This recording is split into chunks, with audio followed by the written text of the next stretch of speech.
stand, pero ang pagkakaintindi ko ay magkaiba kami ng stand, no? Praise God. So, nagdesisyon po ako na hindi na siguro tayo pupunta doon. No, hindi na tayo pupunta doon. Kasi hindi sumasagot sa akin si Pastor Wesley. Pero kakausapin ko pa rin siya ng personal para makuha ko yung side niya. Kasi unfair kung hindi ko siya kakausapin. So, yun lang. Nagtataka lang ako bakit nagre-ring yung cellphone, nagre-ring yung sa messenger, at may chat ako, hindi niya pa nakikita. Tapos hindi sumasagot. No, madali lang naman ako sanang kausap, no? At sabi ko hindi ako agad-agad naniniwala. No, so yun po, at magko-close door tayo sa Kulyon. So hindi na tayo makikipag-fellowship. Kayo kung personally ay, pero sinasabi ko nga ay pag nasa lubong nyo, kamay nyo, kapatid natin yan eh. Diba? Pagdating sa ministry, magkahiwalay tayo.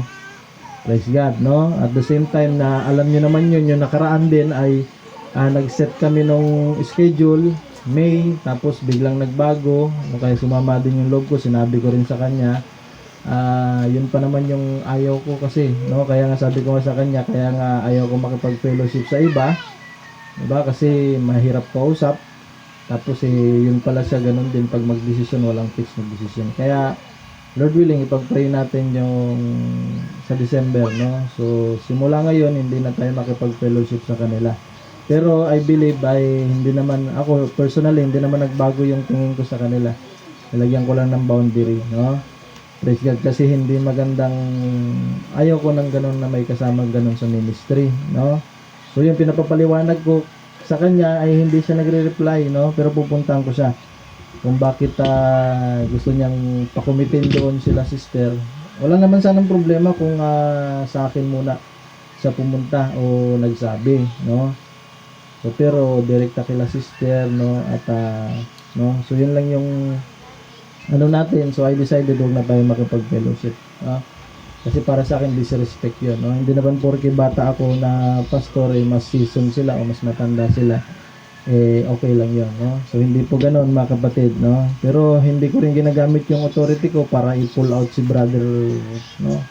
Brother Erning doon, no? Kasi I believe hindi rin magiging maganda. So hindi tayo ganoon. Si Sister Sene, hindi ko naman pinilit, wala akong contact sa kanya, basta sabi ko lang umuwi sana, papag-aralan natin yung marriage and divorce, no?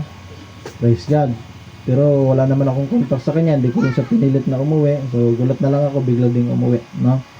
So yun, at yun yung mga few announcement natin. Tapos salamat sa Panginoon, tuloy-tuloy po yung paggawa ng church, no? At si Brother Ryan, patuloy natin ipag-pray. Sa Lunes na ata siya mag-umpisa kasi yung kawayan ata, kung hindi ako magkamali, ay pinapatuyo. Kung hindi ako magkamali, hindi siya nakatrabaho ngayong linggo, no?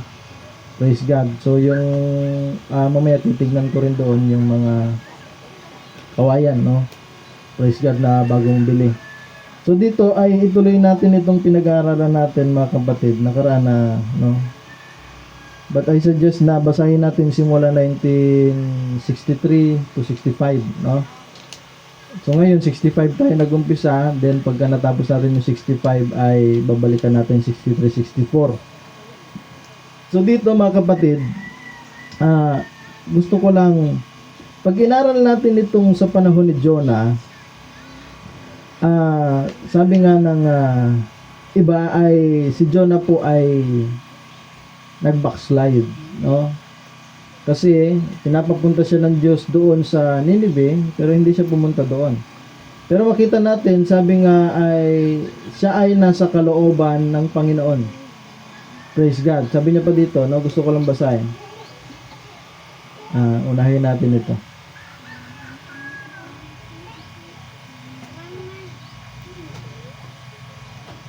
Sabi niya dito, nasa hulihan kasi ito eh.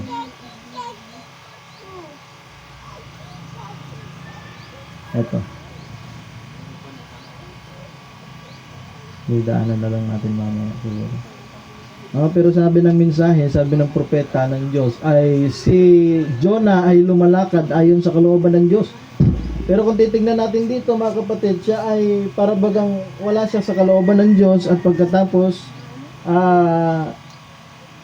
sumakay siya ng bangka, ng barko papunta Tarsis, no? Pero lahat pala yun ay ayon sa plano ng Diyos. Sabi niya nga dito sa basahin ulit natin yung talata. Sabi nga, nung dumating ang salita ng Panginoon kay Jonah, ang sabi nga ng Diyos sa kanya ay, "Arise to go Nineveh, that great city, and cry against it, for their wickedness is come up before me." Tanda natin, sa tuwing tayo po ay dadatnan ng salita ng Diyos, laging mayroong responsibilidad. Kapag ka na-meet natin ang salita ng Diyos, kapag ka naintindihan mo ang salita ng Diyos, kapag ka nadinig mo ang salita ng Diyos, meron tayong kaakibat na responsibilidad na ibahagi ito, responsibilidad na sundin ito at magdesisyon sa salita ng ating Panginoon. At sabi nga sa kanya, ay pumunta siya sa isang lugar. Ang Nineveh po, sabi nga ng mensahero, ito ay hindi parte ng Israel. Ito ay Gentile nation. No, kaya makita natin si Jonah naman ay isang Israelita. No, kaya makita natin nung marinig niya ang salita ng Diyos, sabi nga ng mensahe ay marahil tumatakbo sa isip niya, baka mapahamak ako. Bakit? Kasi ang pupuntahan niya ay isang nasyon na walang Diyos na kinikilala, o ang kinikilala lang nila ay Diyos-Diyosan. Praise God. Kaya sabi niya pa, ang ginawa ni Jonah, mga kapatid, but Jonah rose up to flee unto Tarshish from the presence of the Lord. So nakita natin na ang response niya, mga kapatid, ay takbuhan yung kanyang pagkatawag, takbuhan yung pinapagawa sa kanya ng Diyos, and went down to Joppa, and he found a ship going to Tarshish. So he paid the fare thereof, and went down into it to go with them unto Tarshish from the presence of the Lord. Diba? Imbis na pumunta sa Nineveh, pumunta siya sa Tarshish. Pagka tayo lang ang magbabasa nito, makita natin si Jonah ay out of the will of God. Diba? Pero sabi nga ng mensahero, he is in the will of God. But the Lord sent out a great wind into the sea. But along the way, tumatakbo siya sa Panginoon. Ang Diyos ay nagdala ng, sabi nga, great wind into the sea. Kaya lumakas yung alon. And there was a mighty tempest in the sea, so that the ship was like to be broken. Kaya tanda natin, mga kapatid, kapag ka ang isang believer ay wala sa posisyon, wala sa tamang lugar, diba? Anong mangyayari? Lahat ng mga nasa paligid niya madadamay. Kaya dito, kung babasahin natin, kasi 4 na chapter lang yan eh. Sige, basahin natin yung verse 5, no? Pati yung mga kasama niya doon sa barko eh, nadamay. Diba? Bakit? Kasi tumatakbo siya eh. Sabi niya sa 5, then the mariners were afraid and cried every man unto his God. Diba? Kaya kung titignan natin, mga kapatid, yung unos na dumaan sa kanila ay grabe. Bakit? Ibirin nyo, mga kapatid, lahat ng mga mariners, sabi nga, nananalangin na sa kanya-kanya nilang Diyos. And cast forth the wares that were in the ship into the sea to lighten it of them. Kaya nagbawas din sila ng mga kargada. Pinangtapo nila sa dagat. But Jonah was gone down into the sides of the ship, and he lay and was fast asleep. Pero ito namang si Jonah nasa ilalim, mga kapatid, natutulog lang. Diba? Bakit? Kasi alam niya eh. Sabi nga dito, so the shipmaster came to him and said unto him, what meanest thou, O sleeper? Arise, call upon thy God, if so be that God will think upon us, that we perish not. So makita natin, mga kapatid, yung mga kasama niya dito ay mga hintil. No? Kaya nga, sabi niya pa dito sa 7, and they said every one of his fellow, come and let us cast lots, that we may know for whose cause this evil is upon us. Eh sabi nga, mag-cast lots sila, praise God, magpalabunutan, praise God, at pagkatapos nga, para malaman nila kung sino yung dahilan, bakit nila nadadanasan ito. Kaya tanda natin ito, mga kapatid, kapag ka ang isang believer ay wala sa posisyon, wala sa tamang posisyon na tamang lugar, diba? Hahabulin ka ng Diyos. Kaya nandyan, mga kapatid, kaya minsan pagka believer ka na, magtatanong ka, diba? Believer na ako, bakit? Kung kailan tumanggap ako, bakit? Praise God. Diba? Bakit ang daming problema, ang daming unos, ang daming bagay na dinadaanan tayo? Walang kapayapaan, walang praise God. Diba? Bakit? Kasi makita natin mga kapatid, marahil baka katulad tayo ni Jonah na mayroong gusto ang Diyos na ipagawa sa atin na hindi natin ginagawa. Praise God. Kaya sabi niya pa dito, and then Lot fell upon Jonah. Sa 7, then said they unto him, tell us, we pray thee, for whose cause this evil is upon us? What is thine occupation? And whence comest thou? Taga saan siya? What is thy country? And of what people art thou?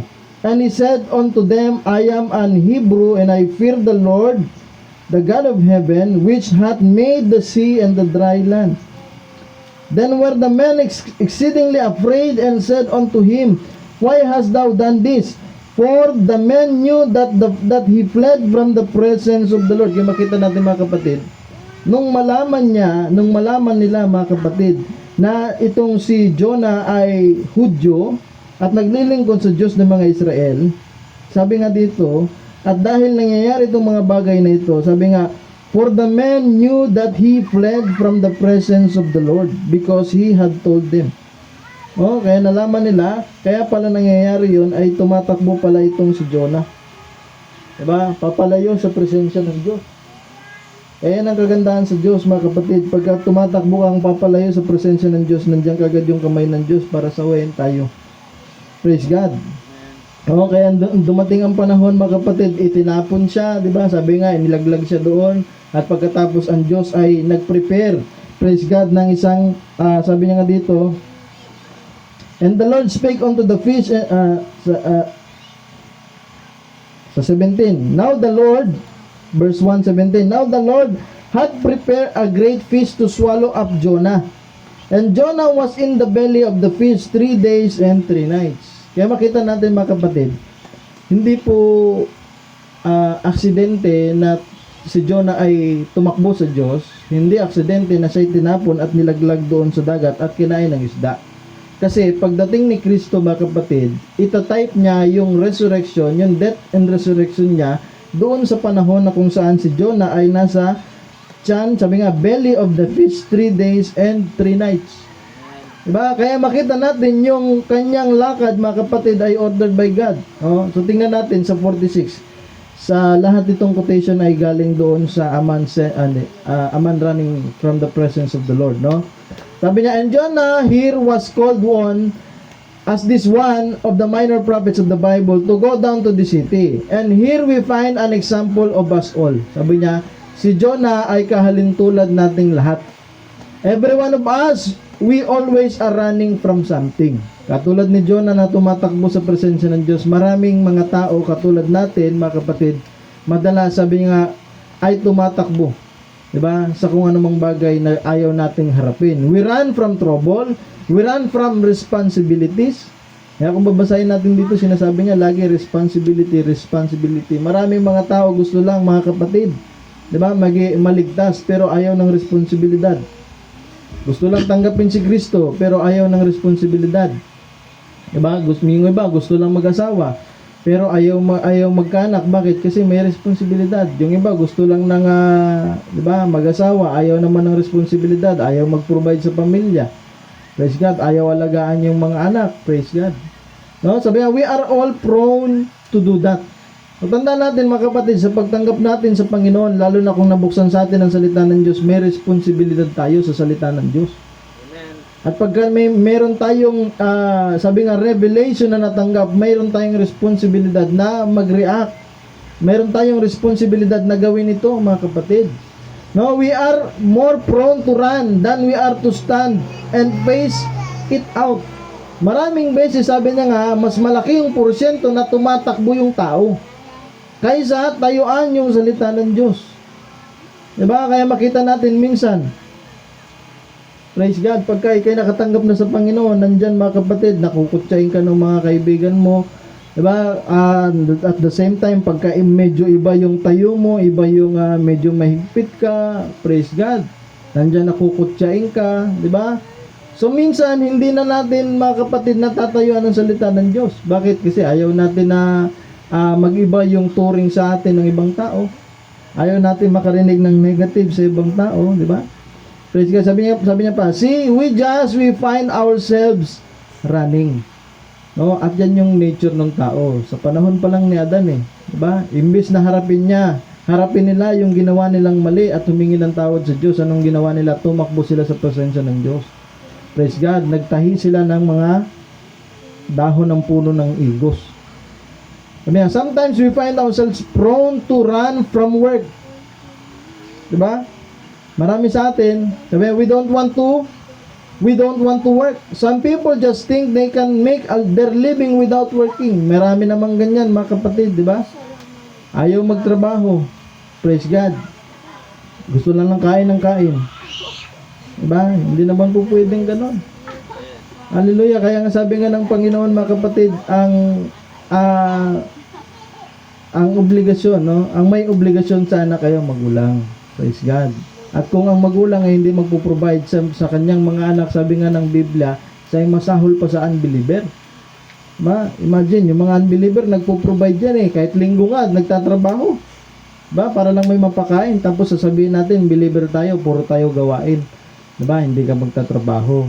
So kaya kailangan mabalanse yan. Kaya nga pagdating sa salita ng Diyos, sabi ko nga mga kapatid, magbigay tayo, Wednesday and Sunday lang naman yan Kung hindi tayo pwede ng Wednesday, at least once a week makapagbigay tayo sa Panginoon ng isang araw para sa Panginoon. Praise God. Ganun din, hindi rin po pwede na praise God, lahat ng camp meeting ay attendan mo, Tapos di ka na magtatrabaho.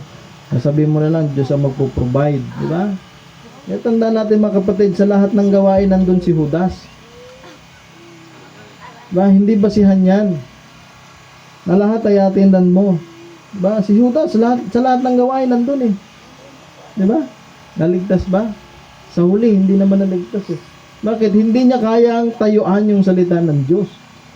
Praise God, Hanggat may, sabi ko nga mga kapatid, minsan masarap maglingkod hanggat may kinakain. Hanggat may blessing, Hanggat magkakasundo kayo. Paano pagka dumating ang salita ng Diyos at tatayuan mo na? At pag tinayuan mo ang salita ng Diyos, alam mo mga kapatid, na mayroong magagalit, mayroong lalayo sa'yo, Praise God. Kaya yun ang nagiging problema. Sabi niya, but I think Solomon, it was that said we could find here the answer in watching an ant. Dito diniscuss niya yung langgam, Praise God. Sabi niya pa, a little ant, they tell me if that ant doesn't work and lay in, that ant doesn't eat that winter either. So everybody has to work. Kaya makita nyo dito, maging doon lang sa mga langgam So God, so many things we have to do, so much responsibility that we have to face. Ang daming mga responsibilidad na dapat nating harapin. Everybody has got to face a certain responsibility. Kaya nga pagdating din dito sa atin mga kapatid, walang may ibang responsibilidad mga kapatid sa church natin kundi tayo. Hindi po pwede yung ibang tao. Hallelujah, naaasa tayo sa ibang tao. Hindi ganon mga kapatid, tayo ang may responsibilidad. Amen. Na tayo ang magpagamit sa ating Panginoon. Praise God. Kaya nga pagdating din dito, dapat, kaya nga pag may bisita tayo dito, hindi sila yung pinapaayos natin ng mga gamit, pinapalinis, Praise God. Hindi ganon. Kundi tayo kasi yung may responsibilidad. Parang pagdating lang din yan sa pamilya, mga kapatid. Kaya nga pagdating sa pamilya, ang magulang, ang tatay, ang nanay, ang may responsibilidad sa anak. Kasi pag sinabi ng kapitbahay, ako bahala mag-provide ng pangangailangan ng anak mo, pagdating sa akin, insulto yun. Ganon din yan pagdating sa pastor. Kaya hindi mo pwedeng kaya nga pagdating sa anak mga kapatid, hindi mo pwedeng paluin yung hindi mo anak. Hindi mo anak yun Pwede mo sigurong pagsabihan, pero kung papaluin mo, mahirap yun. Magagalit yung nanay nun, tatay nun. Kahit gaano kakulit yung mga bata natin, kung meron tayong children's department, isumbong nyo lang sa magulang para yung magulang yung papalo. Ganon din yan. Kaya pagdating din sa atin, mga kapatid, hindi po pwede na sasagutin ng ibang tao yung ibang tupa. Kung kaninong tupa ka, ang sasagot sa iyo ay yung pastor mo. Praise God. Kaya tandaan natin, sabi nga ng mensahe, kaya pagdating sa mga tanong-tanong, sabi nga pag may tanong na spiritual, mga doktrina, magtatanong kayo sa pastor, huwag sa ibang pastor. Sa pastor nyo lang, di ba? Kasi baka magkaiba ng silip sila eh. Di ba? Kaya makita natin dito kaya nga nung nilatag natin yung marriage and divorce, di ba? Anong sabi natin? Para lang ito dito sa home church natin. Hindi ito para sa lahat. Kasi ito lang naman yung sasagutin ko eh. Diba? Kaya nga minsan may nagagawi ditong mga kapatiran galing sa ibang lugar, 'di ba? Hindi ko, 'di ba? Hindi natin yung sinasabihan na sabi nga i-chat natin na umaten, 'di ba? Lalo na kung alam nila na may gawain dito. 'Di ba? Praise God. Bakit? Kasi meron silang kada linggo may post of duty tayo. 'Di ba? At natural 'yun sa isang tupa, mga kapatid, na ang post of duty niya, ang laman ng puso niya umuwi doon sa home church niya. Natural 'yun. Praise God. Okay, kaya makita natin, lahat po ay may responsibility. Praise God. Kaya nung matanggap natin ng Panginoon, may responsibilidad tayo. Kaya lahat dito may responsibilidad. Ako may responsibilidad ako. Ano yun? Siguraduhin na paglinggo may kinakain po yung tupa. Diba? Kahit gaano pa yan kahaba o kaikli, basta importante nakakakain ng pagkain ng tupa. Diba? Praise God. Kaya makita natin, ganun din tayo. Kayo, may responsibilidad din kayo na magbasa. Na siguraduhin, mga kapatid, na yung tinuturo ng pastor dito ay nasa mensahe. Praise God. Ngayon, minsan nga nakikita natin mas madami tayong quotation. Bakit? Kasi alam niyo, mga kapatid, minsan yung mga talata sinasabi niya na, hindi niya lang sinasabi kung saan mo makikita eh. Diba? Pero kinukot niya na yung mga talata. No? Praise God. Kaya nga minsan hindi na tayo nakakapagbasa ng madaming scripture.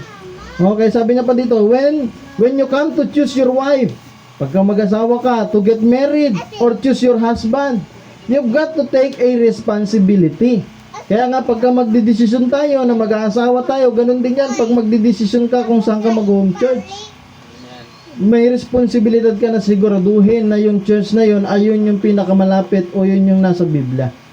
Diba? Huwag tayong pumili ng isang church, mga kapatid, na malapit lang sa bahay natin, kundi isang church na nasa Biblia. Diba? Praise God. Kasi kahit malapit sa bahay nyo, kung yung turo ay wala sa Biblia, diba? Praise God. Anong halaga ng isang church? Kaya makita natin, kaya nga sabi ko nga nakaraan, diba? Sabi nga sabi ng Mark 7:7. Sabi ng Mark 7:7, but in vain, they worship me in vain, because they teach the doctrine of man, they teach the teaching of man as the doctrine of God. Kaya makita natin yung pagsamba natin nakadepende doon sa teaching. Kaya kahit gaano pa kaganda, kahit gaano kayo karami, kahit gaano kalaki yung church, kahit gaano kayo kakomportable, kung mali yung teaching, in vain yung worship. Diba? Pero kahit na gaano kakaliit, kahit na gaano ka, sabi natin na hindi ganun kaganda yung church, pero pag tama yung teaching, at least sumasamba tayo sa Diyos. Diba? Kaya umpisahan nating, mga kapatid, wag nating titignan yung mga material na blessing. Mga material na blessing, susunod lang yan. No? Hindi naman sinungaling ang Diyos eh. Susunod lang yan, mga kapatid. Praise God. Eh, sabi niya, pagka ikaw yung mag-asawa, diba? May responsibilidad ka doon sa asawa mo. Maybe you build a home. It's a nice, pretty home. And then remember, as a married woman, you got to think of the responsibility of raising children. Sa isang babae naman, sa mga nanay, ang responsibilidad nila ay palakihin yung mga anak. And you got to think of them pretty. Slick walls is going to have little dirty handprints all over them. Pagkatapos mo kasi magtayo ng bahay, maganda yung wall. At pag magkaanak ka na, kaya nga sabi niya nga dito, mag-uumpisa na yan yung mga walls nyo madudumihan. Bakit? Kasi magkakaroon ka ng mga anak. Sabi niya, then you got the responsibility of educating your children. Responsibilidad ng magulang na paaralin yung anak. Praise God. You got the responsibility of clothing and feeding. Ikaw din ang magbibigay ng damit. Ikaw din ang magpapakain. Praise God. No? Kaya makita natin, mga kapatid, lahat ay may responsibilidad. Everything is a responsibility. And it's so easy when the responsibilities face us. Kaya pag nandiyan na yung responsibilidad, to shrink from them. Diba? Sabi niya, and we find out that marriage is responsibility in all manners. Ang problema pag nandyan na yung responsibility sa harap natin. Diba? Praise God. Pinakamadali na gawin natin ay iwasan yung responsibility. Kaya nga makita natin mga kapatid, hanggat wala kang responsibility, hanggat walang responsibility inatang sa'yo, ibig sabihin lang noon, walang tiwala sa'yo. Pero pagka binigyan ka ng responsibility mga kapatid, lalo na sa church, sa bahay natin, sa trabaho, binigyan ka ng responsibility, isa lang ibig sabihin noon, may tiwala sa'yo yung tao. Diba? Kaya pagka inatangan ka ng isang responsibilidad ng Panginoon, mga kapatid, pahalagahan natin. Diba? Bakit? Kasi pag hindi mo pinahalagahan, diba, yun ang problema. Hahanapin sa'yo ng Diyos yun. Sabi niya pa dito, even many times we find this is hard to say, but it's true that ministers many times shrink a responsibility for standing for the true Word of God. Ito naman ang problema mga kapatid sa mga ministro. Pagka na-meet nila yung purong salita ng Diyos, minsan ayaw nilang tayuan. Where they're confronted with it, pag kinumpronta sila, they'll shrink that responsibility when the truth of the word is brought face to face. With we human beings, we are prone to shrink back until the last resort. Yan ang problema sa tao. Pagka nakarinig ng salita ng Diyos, tumatakbo sa salita ng Diyos. Diba? Yan ang problema sa tao. Imbis na sabihin, diba, yung katotohanan mga kapatid, kasi hindi nila sasabihin eh. Bakit? Kasi pag sinabi ko, sabi niya dito, baka i-kick out sila eh, di ba? But to face up the responsibility, sometimes it takes the very height of us, of us, to do that. As a father, to face up the responsibility to give your child a whipping. Sabi niya, bilang mga tatay, tayo mga tatay, hindi lang tatay, pati nanay, sabi niya, tayo ang magpapalo sa mga anak natin. Them little fellows, you don't want to do that. Pero bilang magulang, sabi nga ayaw natin hanggang maaari. But as father or a mother, you've got to face the responsibility of raising the child, because the Bible said, spare the rod and you will spoil your son. Pagka hindi natin pinapalo, di ba? Ngayon, sa batas natin, ang alam ko, bawal na mamalo eh. Di ba? Pero bilang isang Kristiyano, di ba, anong ginagawa natin? Dinidisiplina natin yung mga anak natin. Diba? Kaya nga bago nating paluin minsan yung kumbaga nasa sukdulan na eh. Diba? Kasi kailangan ng bata yon, kasi pag hindi natin pinapalo yung mga anak natin mga kapatid, hindi sila matututo na sumunod. Diba? And that still stands good in the sight of every psychologist there is in the world. That still remains God's truth. If there had been more of that practice, we wouldn't have had so much juvenile delinquency and stuff. Kaya sabi niya, kung marami sana yung susunod sa salita ng Diyos, na sabi niya nga, wag nyong you do not spare the child. Diba? Do not spare the rod, but discipline your child. Kung susundin lang sana ng mga tao yan, sabi niya, hindi ganun karami yung juvenile delinquency. Kaya sabi nga, sinong may kasalanan yan? Kasalanan ng mga magulang. Bakit? Hindi nila pinapalo yung mga anak nila. Pero sabi nga, hindi lang yan juvenile delinquency, hindi lang yan parent delinquency, pulpit delinquency. Bakit? Hindi tinuturo sa pulpito. Diba? Praise God. Kaya dapat itinuturo ng mga ministro. And the rot we got in the world today. Kaya ganyan nakabulok yung ating panahon. Ngayon lang, kung ikukumpara mo yung mga, diba, yung mga kabataan sa panahon na dati kaysa sa panahon ngayon eh. Lalo na yung mga kabataan na hindi pinapalo, diba? Okay lang yung mga anak ng Kristiyano, wala tayong problema, disiplinado yan eh. Pero yung hindi anak ng Kristiyano, diba, noon, kahit di ka anak ng Kristiyano, medyo matastas yung moral mo eh. Diba? Nadidisiplina, may takot sa magulang. Ngayon makita nyo yung lola matanda na, binubugbog ng anak, ng apo. Diba? Praise God. Kaya makita nyo mga kapatid eh, ngayon pagka yung bata pinalo mo, kulong ka. Pero yung bata na sinuntok-suntok yung lola niya, hindi makulong. Diba? Kaya pagka pinalo mo yung bata na yun, kulong ka, child abuse. Kaya makita natin ganyan na sabi niya nga, kabulok yung ating sistema ng panahon natin. But the old golden rule of the home has been broken. Yan yung old golden rule. Long time ago, and they let the kids do whatever they want to. Kaya hindi po pwede na yung bata lagi yung nasusunod. Diba? Praise God. But even as I said, minister, they'll come face to face with truth and then walk away from it. Kaya minsan, makita natin pagka nag-share tayo ng salita ng Diyos, hindi naman nila makontra eh. Hindi naman nila masabing hindi totoo. Alam nila totoo yon. Pero ang problema, mga kapatid, oo, totoo yan. Pero sabi nga nila, hindi ako susunod.